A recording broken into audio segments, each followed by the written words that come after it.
Hello friends, स्वागत है आप सभी का नवरात्रि के सेकेंड डे यानी कि नवरात्रि का दूसरा दिन, जो कि माँ ब्रह्मचारिणी का दिन है।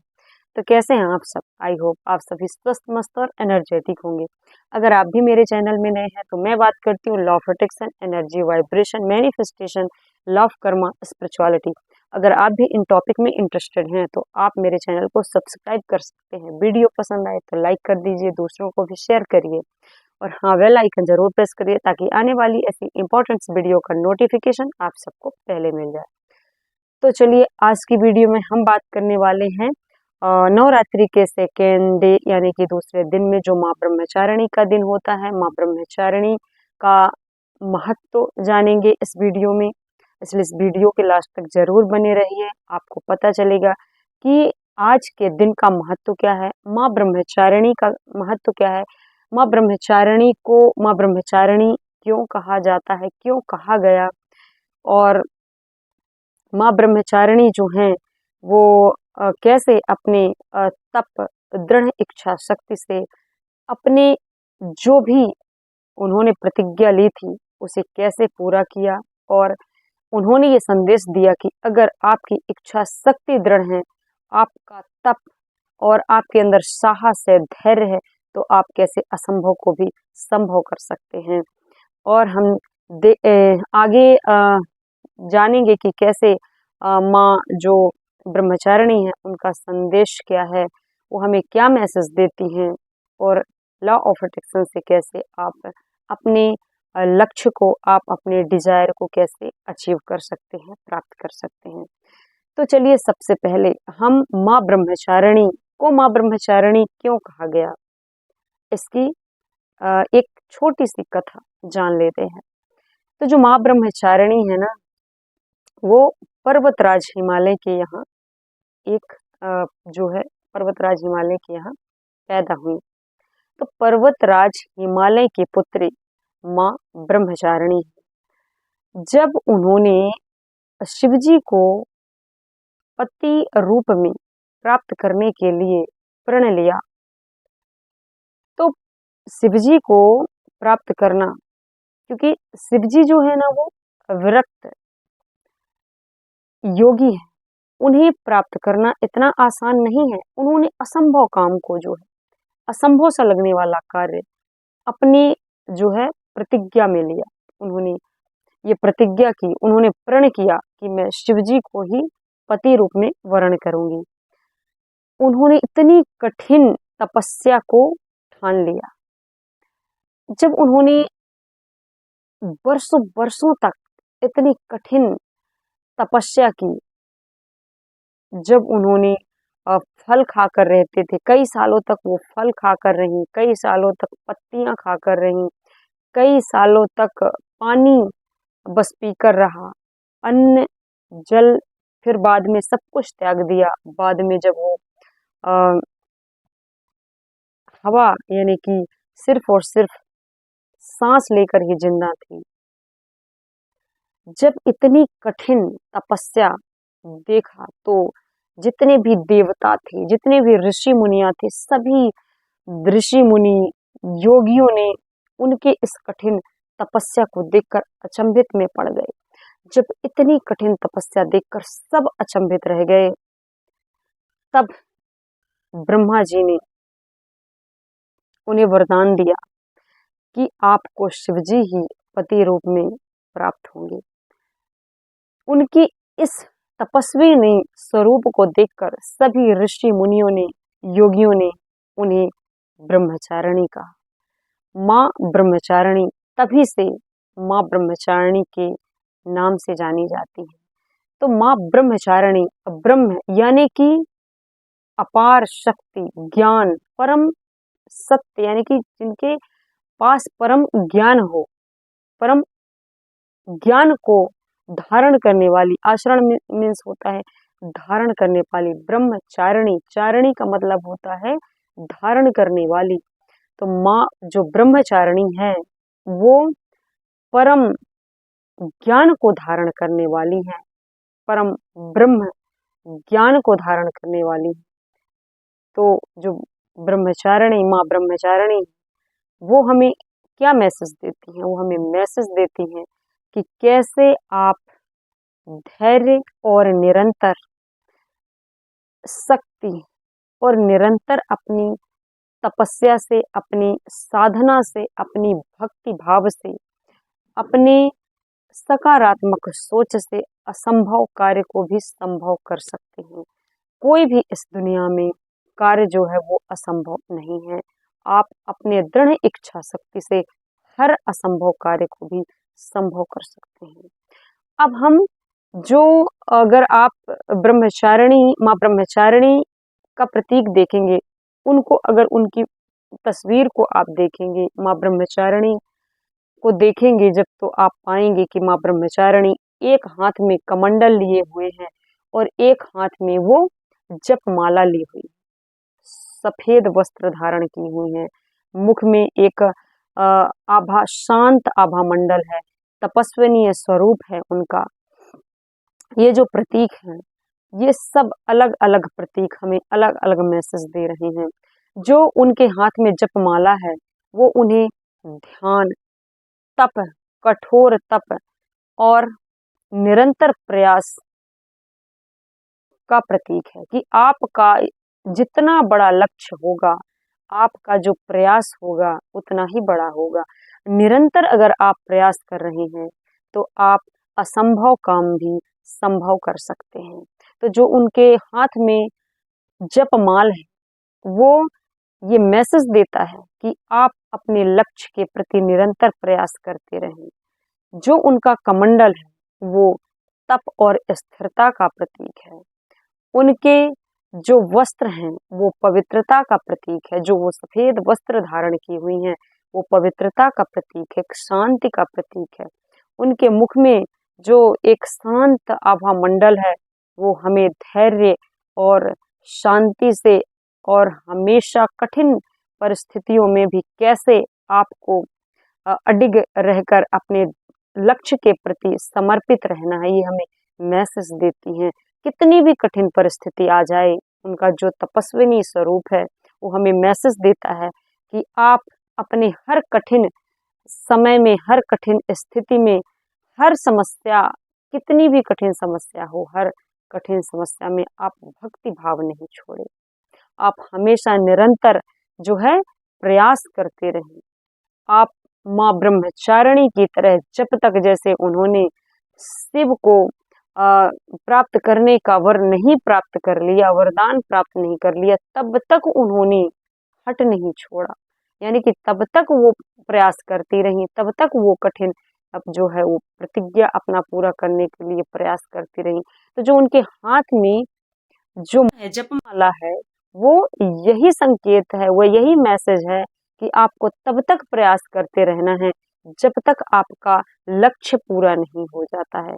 जैसे कि माता ब्रह्मचारिणी का जो लक्ष्य था शिवजी को पति रूप में प्राप्त करने का, जब तक वो प्राप्त नहीं हुआ उनका लक्ष्य, तब तक वो निरंतर प्रयास करती रही और अपने आप को और ज्यादा कठिन व्रत धारण करती रही और अपने आप को और कठिनाइयों में ले जाती रही। मतलब कोई भी ऐसा कार्य नहीं है, कोई भी ऐसा लक्ष्य नहीं है जिसे प्राप्त ना किया जा सके। अगर आप कोई से भी कठिन कार्य, किसी भी लक्ष्य को आपने अपना लक्ष्य बना लिया है, किसी भी लक्ष्य को आपने अगर अपना लक्ष्य बना लिया है, तो जैसे माँ ब्रह्मचारिणी, पहले उन्होंने फल खाया, फिर पत्ते खाया, फिर उन्होंने फल पत्ते सब छोड़कर पानी में आ गई। पानी छोड़कर उन्होंने इतना कठिन तप किया, इतना कठिन तप किया कि उन्होंने अपना सब कुछ, अन्न और फल, जल, सब कुछ छोड़ दिया, सब कुछ त्याग दिया। और लास्ट में जब वो वायु यानी कि सिर्फ और सिर्फ अपनी सांस बस लेकर जिंदा थी, जब इतनी कठिन तपस्या देखा तो साक्षात शिव खुद ही प्रकट हो गए। मतलब ये आपका लक्ष्य पूरा नहीं हो रहा है, इसका मतलब ये है कि आप अभी 100% अपना नहीं दे रहे हैं, आप अपना 100% नहीं दे रहे हैं। अपनी सारी एनर्जी जो है वो केंद्रित नहीं किए हैं, जब तक अपनी पूरी एनर्जी, अपनी सारी एनर्जी एक जगह केंद्रित नहीं करते, जब तक आप अपना 100% नहीं देखते, तब तक आपको आपका लक्ष्य अचीव नहीं होता है। तो जो माँ ब्रह्मचारिणी है वो यही मैसेज देती हैं कि जितना बड़ा आपका लक्ष्य होगा उतना ज्यादा आपका बड़ा त्याग भी होगा, उतना आपको साहसी बनना पड़ेगा, उतना आपको धैर्य से प्राप्त करने के लिए आपको धैर्य रखना पड़ेगा। तो जो माता ब्रह्मचारिणी है वो हमें संयम, धैर्य और निरंतर प्रयास का मैसेज देती हैं, संदेश देती हैं, और कोई सा भी आपका लक्ष्य है, कोई सा भी उद्देश्य है, वो आप पूरा कर सकते हैं। आज का जो दिन है, जो माँ ब्रह्मचारिणी का व्रत करता है, पूजन करता है, उनका ध्यान करता है, तो समझिए आप सिर्फ और सिर्फ एक दिन में आप अपने थर्ड आई चक्रा को, आप जिसे हम अजना चक्रा भी कहते हैं, जो आप डिसीजन मेकिंग नहीं कर सकते हैं, आप निर्णय लेने में घबरा रहे हैं, आप जल्दी से निर्णय नहीं ले पा रहे हैं, आप निर्णय लेने में अगर देरी कर रहे हैं, तो आप अपनी थर्ड आई चक्रा को आज जागृत कर सकते हैं अपनी व्रत से और माँ ब्रह्मचारिणी की पूजा से, आराधना से, उनकी भक्ति से।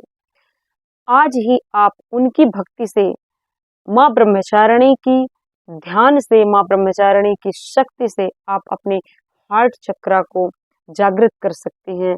जिनके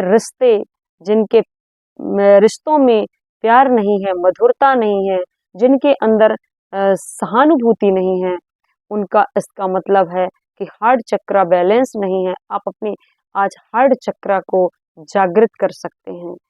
हार्ट चक्रा आपका जागृत होगा और आपके अंदर सहानुभूति और प्यार, ये सब कुछ जागृत हो जाएंगे, आपके रिश्ते अच्छे हो जाएंगे।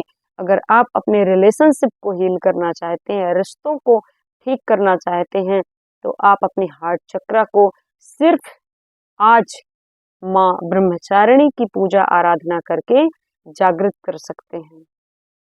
हम किसी नेक्स्ट वीडियो में सब जितने भी हमारे चक्र हैं उनके बारे में डिटेल से बात करूंगी, लेकिन आज अगर मैं बात करूंगी तो वीडियो लंबी हो जाएगी।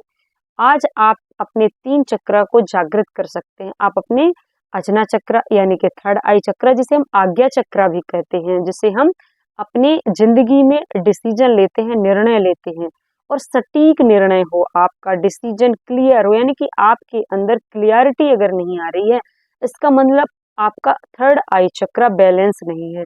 जैसे ही आप अपने थर्ड आई चक्रा को जागृत करते हैं, आपका जो निर्णय लेने की शक्ति है, पावर है, वो तीव्र हो जाती है।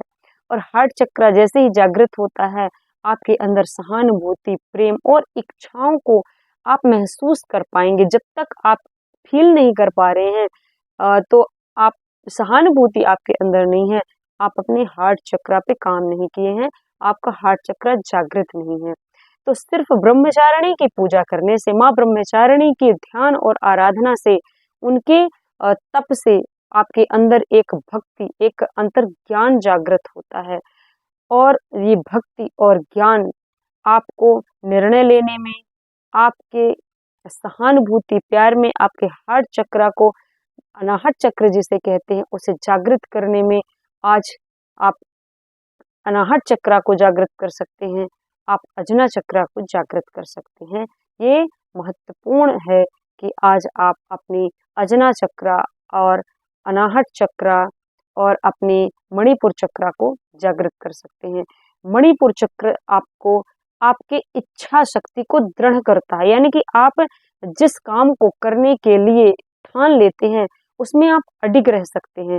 जब आप अपने निर्णय को बार बार बदलते रहते हैं, इसका मतलब आप अपनी इच्छा को कंट्रोल नहीं कर पा रहे हैं।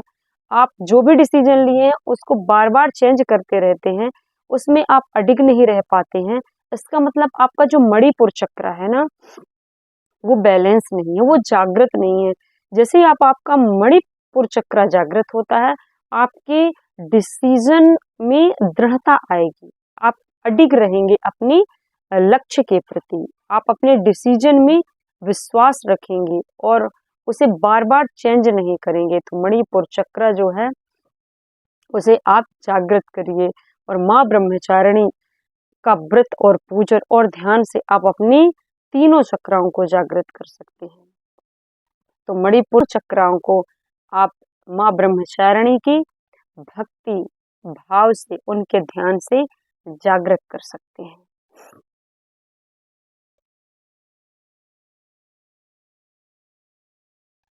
तो आज आप एक साथ अजना चक्रा और हार्ट चक्रा, जिसे हम अनाहत चक्रा कहते हैं, और मणिपुर चक्रा, तीनों को जागृत कर सकते हैं।